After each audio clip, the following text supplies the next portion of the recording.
Right, let's get this thing going. You guys know what it is, man. This is your brother Law Nation. Let's get this thing going one way or another. I appreciate everybody for tuning in. Pretty much so we're going to go over the Dak Prescott interview with Undisputed. We all know that Dak Prescott, the tone done changed. The tone done totally changed from yesterday. Now is today. Dak Prescott goes on stage. Shannon Sharp. He toned down. He even toned down with his suit jacket. He got a gray jacket on today. And also Skip Bayless. We know who Skip Bayless is. But let's see if we can listen to these guys talk and see what they talking about. So this is my first time pretty much listening to the entire interview. So you guys bear with me as we get this thing going. I can tell you right now, the pieces that I saw, they done toned down just a little bit, right? But shout out to those that's in the chat box too as well. Hey, Dak. How you doing? Thank y'all for having me on. We got the best young quarterback in football joining us right here, right now. Right, Shannon? Yeah, we got one of the best quarterbacks joining us. Yeah, one of them.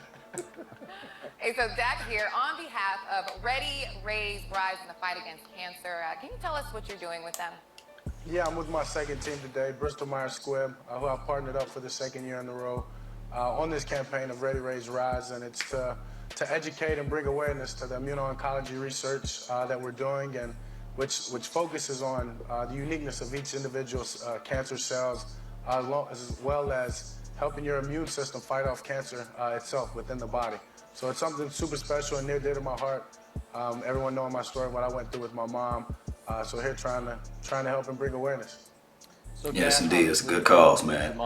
For those who out there who have cancer and fighting through cancer, or know someone who lost a life through cancer and things like that. I lost an auntie and uncle. This is like a horrible way to lose a battle. And I don't say that they lost. They fought the good fight and they're in a better place now. But guys, Ready, Raise, Rise, go support Dak Prescott contributions in his campaign to bring awareness to it and also help him out through his endeavors. So guys, go support that. I love to hear this type of stuff. What was she like, and how much of her is still in you?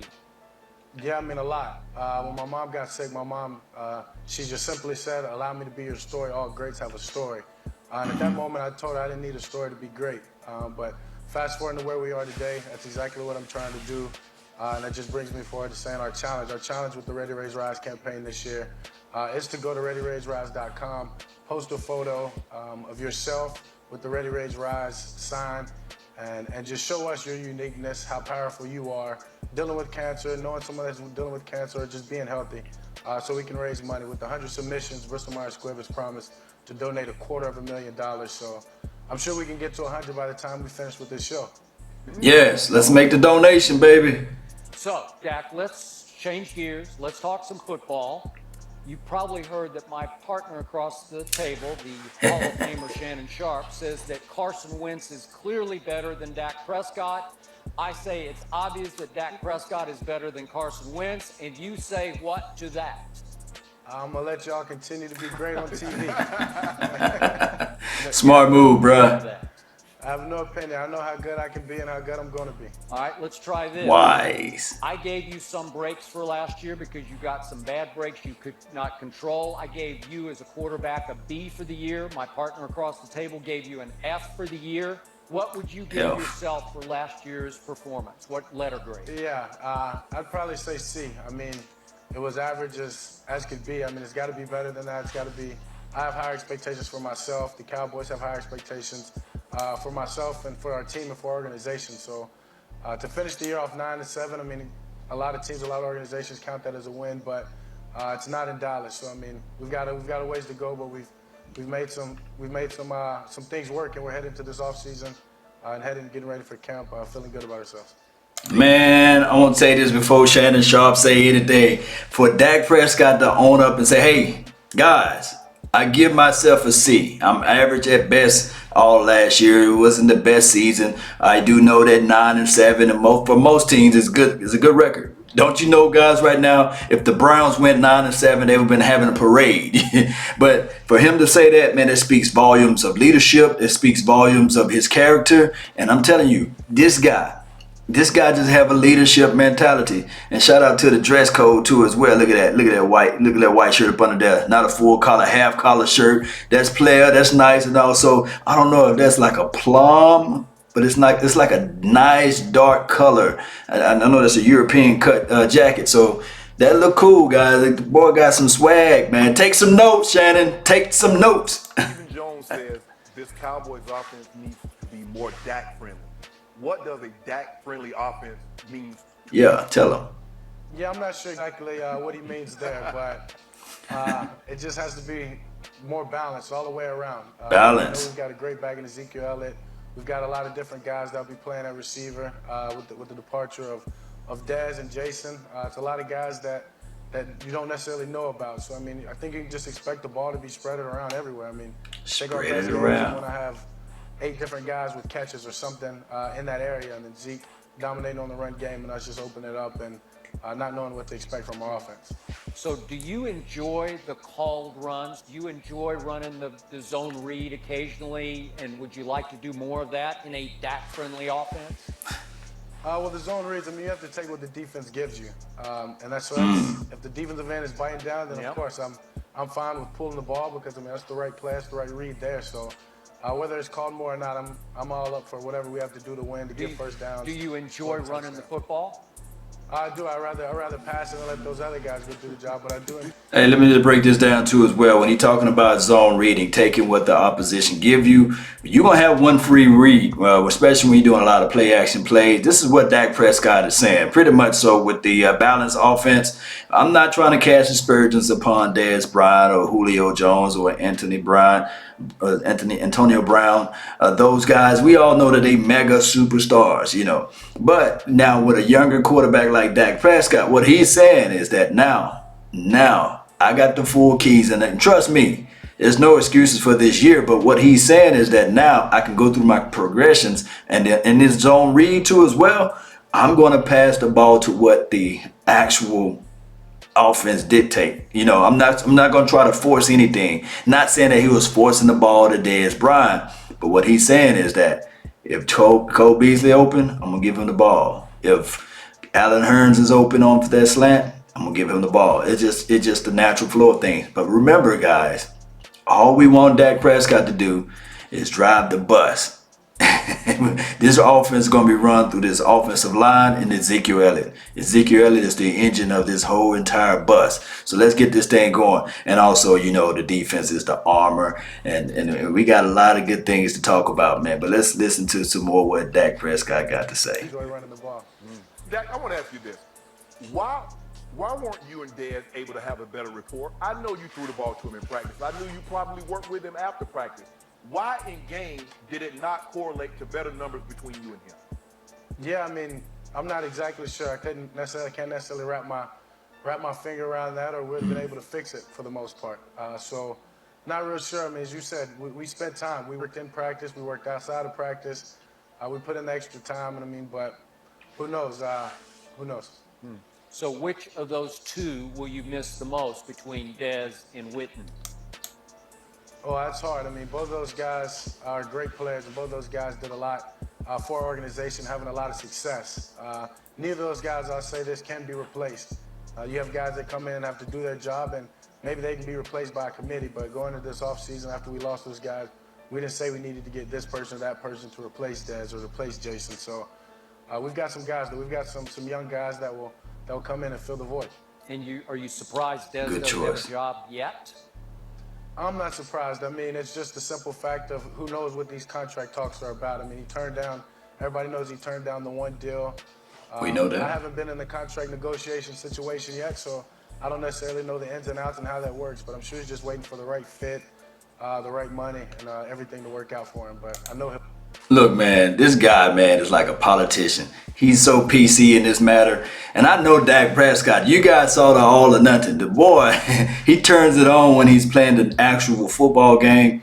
But when he's talking about this interview, he's saying, okay, I'm not going to tell you guys who I missed the most out of Dez Bryant or Jason Witten. But I also know that Dez Bryant he didn't take the money on the first deal. Hey, he just playing it safe, playing everything close to his vest. You know, I like to hear this from this young guy. But these two interview panel. They need to just rev it up just a little bit. You know, they being very PC too as well. Skip Bayless and Shannon Sharp. That's why I would like for my the opposition guy, right? Stephen A. Smith. Stephen A. Smith would have been a better interviewer of these guys. You know, he'd have asked better questions, in my opinion. But let's keep it rolling. He'll be on the team.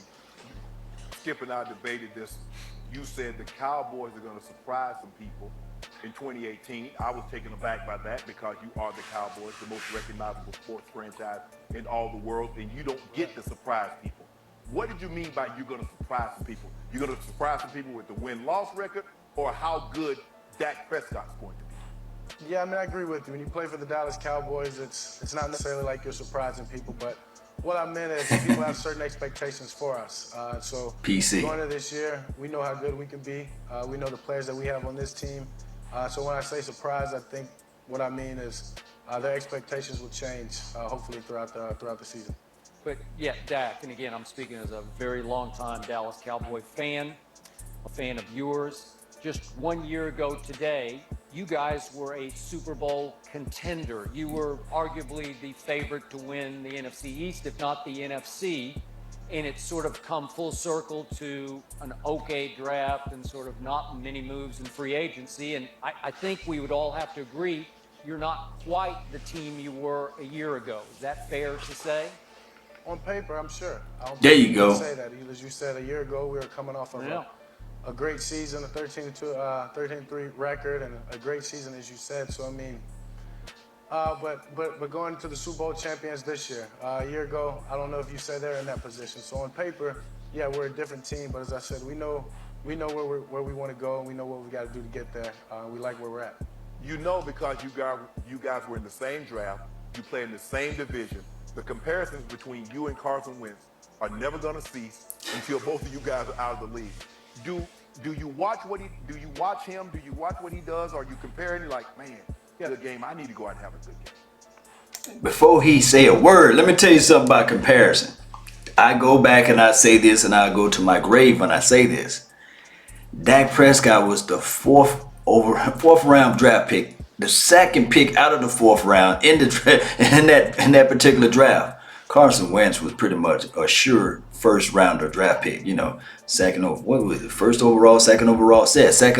draft pick. So by you making those comparisons speaks volumes of what Dak Prescott really is. Because we don't hear nobody talking about Jacoby Brissett right now, right? We don't hear nobody talking about the Ford kid or the guy that got drafted by the Denver Broncos. I forgot his name because these guys are irrelevant. But Dak Prescott, the guy with the fourth pick, not the fourth pick, but the fourth round draft pick, the second guy that was picked from our team, because Tapper had a pretty much, in the Cowboys community, he had a higher draft grade. But look what Dak Prescott is doing, and I love this. I love this because they're going to eat their words, man. I love this. Come on, talk to us. Really comparing stats or comparing plays, but as you said, we're both in the same draft class. He was one of the, I guess you can say, partners or other quarterbacks that I liked into the draft, and I knew how talented he was. So when I watch Carson, I'm just watching his game. I've got a lot of respect for him for what he does. And as you said, I mean, I embrace those comparisons. I embrace the competition. We'll be longtime rivals, getting to play each other twice a year, hopefully for a long time in our career. So excited to see what the future holds for both of us. So describe you as a quarterback versus him as a quarterback. How different are your games in your view? Good question. I mean, he's a big physical player. I mean, I think as well as I am too. But I don't know if I necessarily broke his game down enough to say these are the differences. This is the pluses here, the minuses there, and then vice versa for myself. But as I said, he's a great player. He's a great player that I can watch, always learn something from. Always trying to learn something from other players in general. So he's a great player and will continue to be if he continues the way he's playing. Do you get upset by the constant comparisons between you and he? No, not at all. I don't necessarily pay attention to the comparisons. I know I just got to be the best that I can be for my team and for the Dallas Cowboys. There you go. And that's all I really worry about. So should the Philadelphia Eagles be the prohibited favorite to win your division this year? Well, I mean, I don't necessarily pay attention to the favorites. As I said, there you go. Let you guys on TV who are great at, or think you're great at predicting and knowing what you know. So as I said, I just know what the Dallas Cowboys have and where we need to be and where we're going. And I'm so excited about that and ready to get into training camp. On paper, are they better than you at this moment? On paper, who knows? I mean, you tell me on paper. They won the Super Bowl last year. I think they won the Super Bowl with their backup quarterback, which is a shock. And who knows, maybe their backup quarterback will be their starting See what I'm quarterback. saying, Dak? See what Look- I'm look at saying, Skip. Dak? Go through every day, Dak. See what I'm talking about? This is what we talked about on the plane ride back. So It is Dak, what we talked yeah, about. give me something to hang on to as a fan. Give me some, off-radar player that you say so-and-so is going to rise and shine and surprise people. Give us something, Dak. Who do you look at just through your mini camps and say, hey, so-and-so could be something next year? Come on, Michael Gallup, say something, boy. And you all know his name, Cole Beasley. I expect him to be an all-around PC. receiver, inside, outside, moving him around. He's a guy that's hard to cover. And he has a knack for the game, has a knack for getting open. But we also have some young receivers that a couple of the guys that have come in, have great OTAs, great mini camps, spend a lot of time working with them in the offseason, that I think they have a lot to them, and that if they come in with the right mindset and continue to get better, they can be good receivers in this league for a long time. And by the way, what happened to Cole Beasley last year? His production dropped off like by bracket half coverage. almost. What was he getting doubled more than usual? Yeah, I mean, when you have a year like he had the year before, defenses are good. Defenses get paid in this league too, so they come in and they double him, they bracket him, they put 2 or 3 guys on him inside. So yeah, he just got more coverage. Y'all heard it from the horse's mouth. Now, of course, Dak Prescott have to pass and read through his progression a whole lot better and seeing what he see out there in the field and just trust what he sees with his eyes. But he said that bracket coverage. Now, granted, 2016 they had the Lucky Whitehead to just open up some of that stuff, and then we had a better view of things with Dez Bryant. Of course, we saw that, and then we saw what number 19 Bryce Butler was doing too as well in 2016, and then they didn't have the cloud hanging over their head with Ezekiel Elliott. But when he talking about that bracket coverage, I've been saying all off season that we got to figure out a way to dominate and beat that, and especially the double teams. You can't grant double teams on Cole Beasley now when you have Ezekiel Elliott out there, the full-time Ezekiel Elliott, and then you sprinkle in a Tavon Austin. Mark my words, guys. This offense is going to open up. It's just going to be a well-balanced offense. But I'm going to let Dak Prescott continue to talk about what happened to Cole Beasley. Matter of fact, let me rewind it just a little bit. Let me see if I can rewind it just a little bit. They put 2 or 3 guys on him inside. Defenses are good. Defenses get paid in this league too, so they come in and they double him, they bracket him, they put 2 or 3 guys on him inside. So yeah, he just got more coverage, got more notice the year before, and defenses took note of that. Dak, when you set goals for yourself in 2018, how much are those stat-based compared to win-based? No, they're all win-based. There you go. And the stats are going to be there, and I know they're going to come. So, and if we're not, then obviously the stats aren't going to be there. So, everything about me is all about winning. Just trying to get wins. There you go. To get ourselves a chance to get into that postseason, and then once you're into that, it's one win at a time. So, just worried about winning that game 1 in Carolina. So what do you think? 12 wins next year? I think a lot of wins. A lot of wins. You got to give us something, Dak. Don't give him nothing. You call it, 10? Skip. I like your prediction, Skip. I like your prediction. I got 10. Will you buy into 10? I'll buy in. Yeah, that'll work for me. Yeah. I'll buy in. Yes. Philly's going to go 9-7. What do you got? Well, Skip and I got a couple cases of dudes Yes. that you guys are not going to make the playoffs. Yeah. So I don't want to go on record and say what I think the win total will be, but I don't think the win total will be enough to get you guys into the playoffs. But I hope you have a great season. But I just want to win my bet, though. Nah, sorry about that bet. There you go. Lose my bet. I just said sorry about that bet. Yeah, I think that was a prediction. I'll take that. So Dak, now he's in the prediction business. I'm not in the prediction business. I'm leaving that to y'all. He's in the back it up business. Okay. He's going to back up what he just. Well, I need him to back up. I know he has an F-150 or something.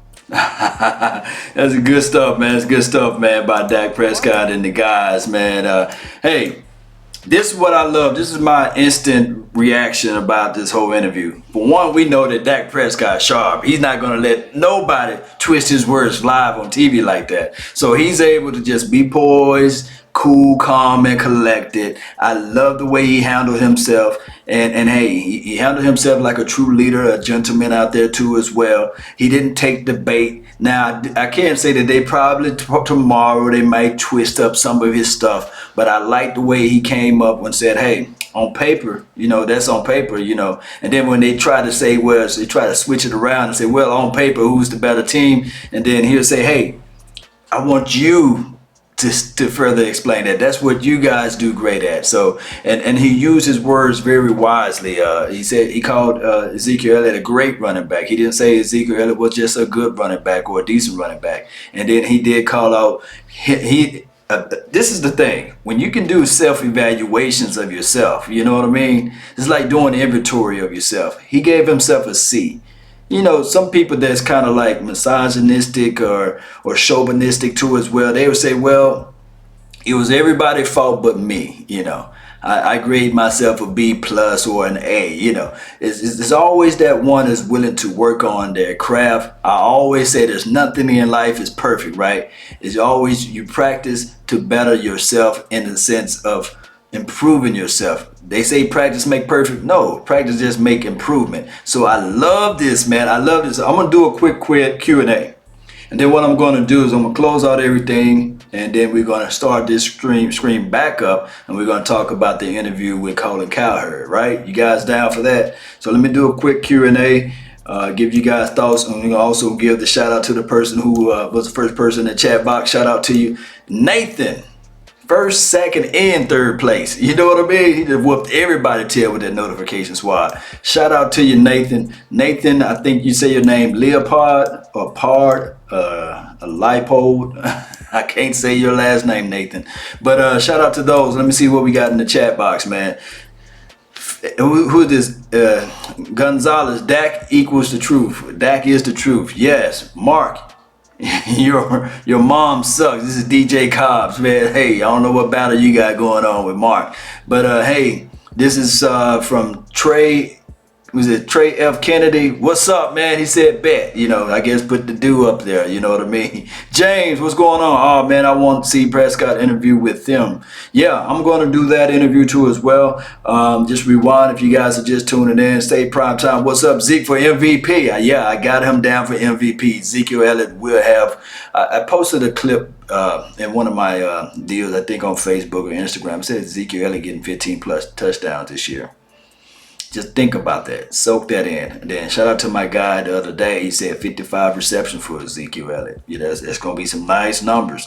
And the thing is, I like to take away from this interview too as well. When Dak Prescott was talking about Dak friendly, he was saying, well, pretty much the offense is going to be balanced. It's going to be well balanced. So it's not one person that's bigger than the team. Nobody's bigger than the star. Nobody's bigger than silver and blue. So that's what I love. Everybody's going to be pretty much on the same page. Old folks used to say this: let's all sing from the same hymnal, because, for those who don't know, when you go to the churches, sometimes you have different hymnals, So we all want to sing from the same hymnal, meaning that everybody's in unison, everybody in the same page, and we're going to sing the song and we're going to get things going. Hey, what else we have out there? Pleasant Grove in the house. What's up? Where my boy Oak Cliff at? Shout out to Oak Cliff. Don't forget to tell me where you guys are from and too as well. Who else we got in the mix? MD Scotty. Well balanced work perfect for Dak. Yeah, gotta be well balanced. Hey, in life, well balanced works on everything. Your engine gotta be well balanced, all cylinders. When they say firing on all cylinders, meaning that, hey, every cylinder is working. And then on top of that, your tires of this bus that I'm talking about, Dak Prescott is going to be driving. He gonna have to have a well balanced tires. Everybody gotta be right. I'm telling you, the armor is gonna be the bus. The bus is the armor, right? The frame of the bus is the armor, which is the defense. Dak Prescott, all he got to do is drive this baby right into the Super Bowl, because Ezekiel Elliott is the engine and the wheels on the bus, although they go round and round, that would be the offensive line. All right, so Dak is the way. This is from FE Max. What's going on, man? Barry B in the house. What's going on with your Arlington, Texas? Loud, the house where the hen dog is at. Yeah, got to get the hen. Gotta get the hand. Yeah, you guys already know that Hennessy. Shout out to you, man. Mac, Houston, Texas, Cowboys Nation all day, every day, even twice on Sunday. That's what I'm talking about. We in the mix, baby. All right, who else we have? Floyd. Is it Tavon Austin is going to be the turbo boost?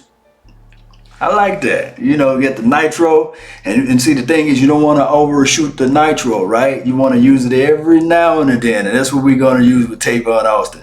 He's the nitro. I love talking about this. I'm telling you guys, if you want to make, I'm talking about thousands of dollars, go ahead and craft Dak Prescott inside of a bus. And then you start labeling these things out. Make the bus silver and blue. Come on. It won't be hard to put it on a t-shirt. When we start going on those runs and start winning, I'm guarantee you people going to be saying, man, I need to get one of those shirts. And hey, just hit me up. I'll put it on the page. You know, I'll put it on the Law Nations Network or what have you. And just put that thing out to the Mecca. Everybody going to be buying one of them shirts, man.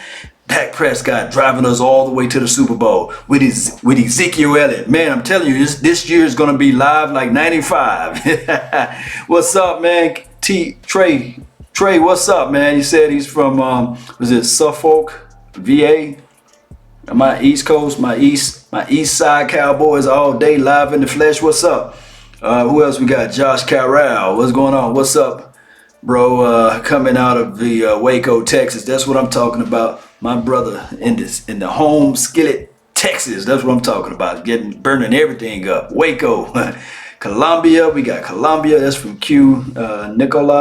Nicholson. What's up, man? And Tyrone Church, Barry Church cousin. What's up, man? Dak, the bus driver. Yes, we're gonna drive that bus right into the Super Bowl and just snatch the trophy from whoever trying to play against us. And then gonna walk right up there to the White House and just tell him to crown us. That's what we gonna do. That's what we are bound to do, baby. With Jerry Jones squeezing the hell out of the president's hand, telling him like, look, hey, I could be the president of the United States. You know what I mean? But all right, so I'm going to close this one out, refresh up, and then we're going to pull up the other clip. We're going to talk about Dak Prescott and the interview with Colin Cowherd, you know, the herd. Thank everybody for tuning in. That's been my time. I really thank you guys for yours. And remember, you're listening to nothing but the best. Salute. I'm out. Peace. Let's jam out, baby.